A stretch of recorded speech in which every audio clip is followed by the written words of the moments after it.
Welcome to Sipping Tea with V, y'all. It's your girl V Brown, and I am back. Yes, it does feel good to be back, even though I'm not at 100%.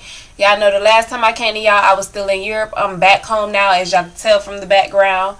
When I left Europe, like the day that I got back, literally on the freaking plane, actually. I felt like I was getting sicker and sicker and sicker, y'all. It was like the worst feeling ever. Then I got home, I was down with the flu, y'all. I don't know if you could kind of hear it in my voice. Like, I'm still not 100%, so y'all bear with me. But I'm here, and we're going to get through this. Real Housewives of Potomac, Season 1, Episode 4. Alright, and we're going to go ahead and get into that in just a moment. Let me tell y'all what I'm sipping on.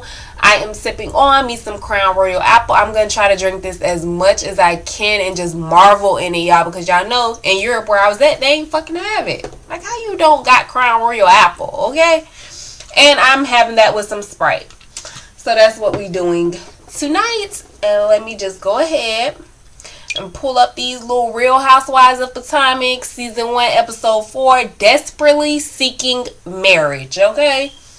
These women and these marriages. Child. Let me just get me a little sip before I get into it.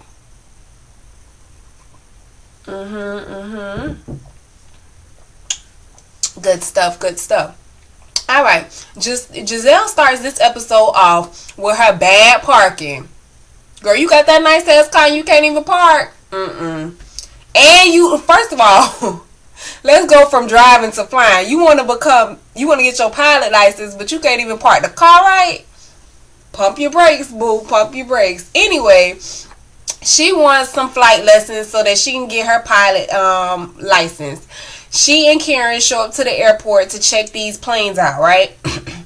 Sharice is with her children, playing ball in front of the house. She's talking about the struggle in her marriage, how she went from putting perms in her head herself to having it all. Damn, y'all, I hate that I'm sick. Ugh. Alright, we're gonna try to get through it because I feel like I'm getting worse as I sit here.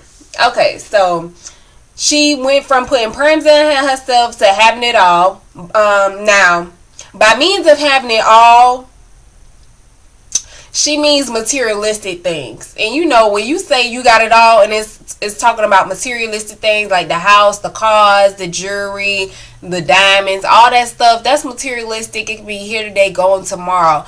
I'm talking about having it all, like you got the husband, the great relationship that you have with your husband, the great relationship you have with your kids. That's having it all, the career. And then, you know, the extra stuff. But when she says having it all, she means basically materialistic stuff. But in that same breath, you still have a husband who lives in a whole nother state. So I don't see you having it all. Now, Sharice's husband literally came down to watch their son play his basketball game.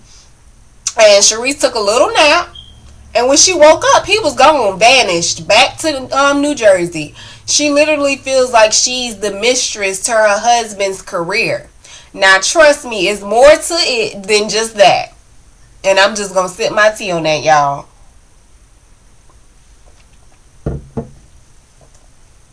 You ain't finna tell me that he been living in New Jersey for all this time, and the only thing you the mistress to is his career. That's all I'm saying. That's all I'm saying, y'all. Now, she wants to keep her marriage alive and family together, but honestly, I feel like she wants to keep the lifestyle. And she's trying to figure out how. How can she keep the lifestyle and let the marriage go?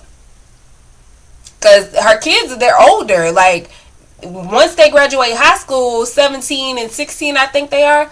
Once they graduate high school and go off to college, I mean, what is there to keep? There's no child support that needs to be paid. They're adults. Then you would have to get out on your own and work. And I think that's scary to her. Because for 18 years, this is what she's been. She's been a mother, a wife, a homemaker. So I think it's scary for her.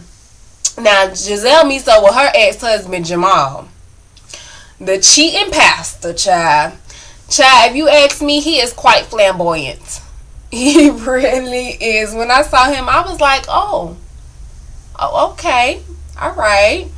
Now Karen is back to fly her first flight, or at least get an introduction into flying. She brought her husband and her daughter for support. She did a good job when she flew the plane and everything. I was like, okay, Karen, maybe you are taking this serious. Okay, I see you. Now, I don't too much feature or like Katie like that. I really don't. She is changing around Andrew's townhome that she moved into with her 3 kids and her nanny.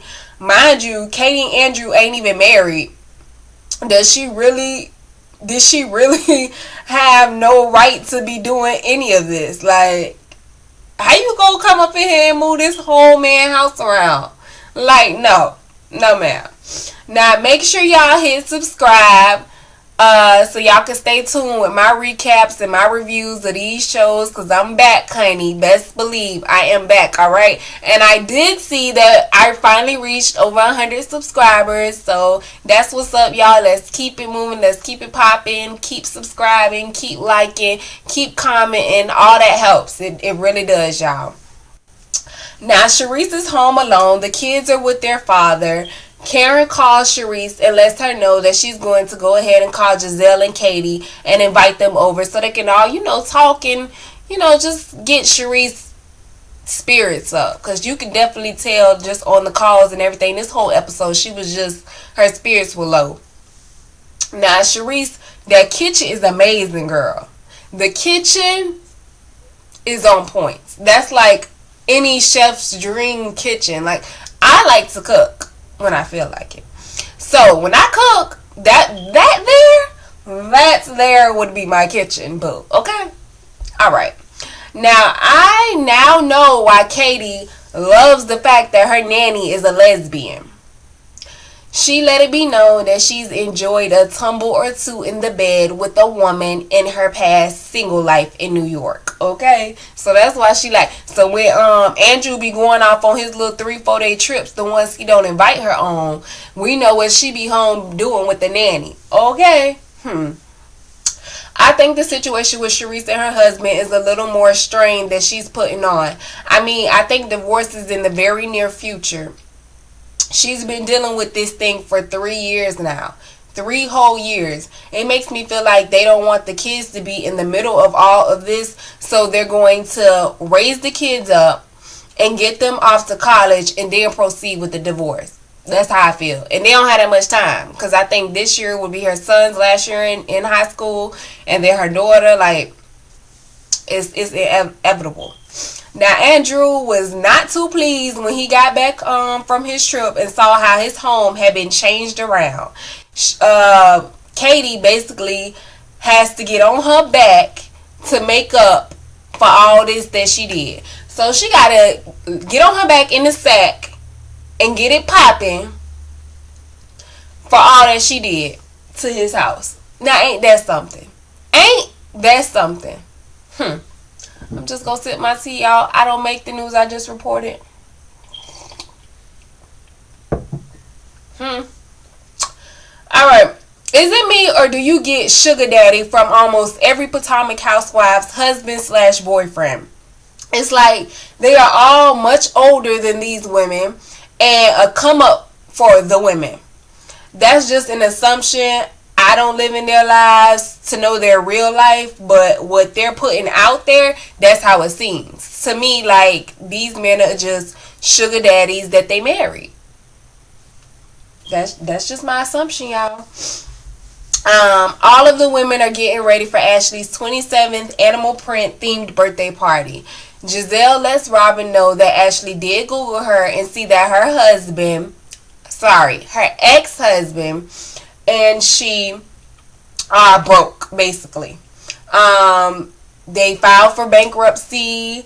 They have, I don't know how she was able to see this on the internet, but she saw that they have not less than less than $25 in their bank account, and they're scraping at the bottom of the barrel, broke, child. Now, there will be no pleasantries and none of that when it comes to Ashley. I would get Ashley ass right together because it was none of her motherfucking business in the first place. Okay? Blue. Because you will be that same one struggling, scraping at the bottom of the barrel, still working at that same club you had your birthday party at if it was not for you marrying the owner of the club. Okay? Who is 55 years old, may I add, and you're 27 years old. Okay? So get out of other people's lives, for real. Now, Katie and Andrew are way too much, child. They show up at the party. I don't know if they was still drinking that bottle of wine that they had at her house, but they showed up at the party like they was ready to get it on right there on the couch, okay? I was like, no, ma'am, this is too much. It really is. This is too much. They should have kept their horn dog asses at home, but Ashley shows up with her lion taming husband. Her reason for Googling Robin was bullshit. Like, why? Why does that matter to you? What she eats don't make you shit. So who gives a fuck? Who, like, really gives a fuck? Because she's standoffish and she's not all loud and in your face, you want to Google her. Come on, give me a fucking break. Now let's talk about Ashley's birthday gift from her husband, who's old enough to be her grandfather and older than her mother. That cocaine white Porsche was definitely on points, okay? I couldn't say anything bad about it. When I seen her birthday gift, I was like, okay, child, girl, I see why you married the damn club owner. It couldn't be me, because you know I can't lay down with this old ass every night. No, ma'am. But I do see why you married him, child. That Porsche was nice, child. I'm just gonna sip my tea. But y'all, that was Real Housewives of Potomac, season 1, episode 4, and that was my little recap review of it.